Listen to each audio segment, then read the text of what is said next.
Tamil Nadu 360 News. Kalvarayan மலையில் சோகம். கடலூர் இளைஞர் தடை செய்யப்பட்ட அருவி பகுதியில் மூழ்கினார். கடலூர் மாவட்டத்தைச் சேர்ந்த பிரேம்குமார் என்ற இளைஞர் பொங்கல் விடுமுறையை முன்னிட்டு தனது நண்பர்களுடன் கள்ளக்குறிச்சி மாவட்டம் கல்வராயன் மலை பகுதியை சுற்றி பார்ப்பதற்காக வந்துள்ளார்.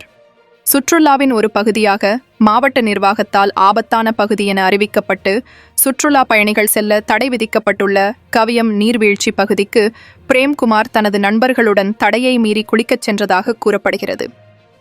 அப்போது நீர்வீழ்ச்சியின் ஆழமான பகுதிக்குச் சென்ற பிரேம்குமார் எதிர்பாராத விதமாக அங்கிருந்த பாறையின் இடுக்கில் சிக்கிக்கொண்டார். அவரால் மீண்டும் வெளியே வர முடியாத சூழல் ஏற்பட்டதால் நீரில் மூழ்கி மூச்சு திணறல் ஏற்பட்டு பரிதாபமாக உயிரிழந்தார். மீட்புப் பணி மற்றும் விசாரணை இதுகுறித்து உடனடியாக கரியாலூர் காவல்துறையினருக்கும் சங்கராபுரம் தீயணைப்புத் துறையினருக்கும் தகவல் தெரிவிக்கப்பட்டது. தகவலின் பேரில் சம்பவ இடத்திற்கு விரைந்து வந்த தீயணைப்பு வீரர்கள் மற்றும் காவல்துறையினர் நீரில் மூழ்கிய பிரேம்குமாரின் உடலை மீட்டனர். மீட்கப்பட்ட பிரேம்குமாரின் உடல் பிரேத பரிசோதனைக்காக கள்ளக்குறிச்சி அரசு மருத்துவக் கல்லூரி மருத்துவமனைக்கு அனுப்பி வைக்கப்பட்டுள்ளது. இச்சம்பவம் தொடர்பாக கரியாலூர் காவல்துறையினர் வழக்கு பதிவு செய்து தீவிர விசாரணை மேற்கொண்டு வருகின்றனர்.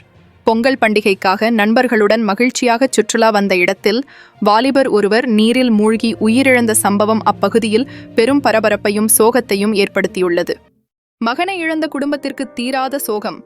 சடலமாய் திரும்பியது பிள்ளையின் தேகம். உங்கள் ஊர் செய்திகளை உரத்த குரலில் TN 360 செய்திக்காக கள்ளக்குறிச்சியிலிருந்து செய்தியாளர் குபேந்திரன்.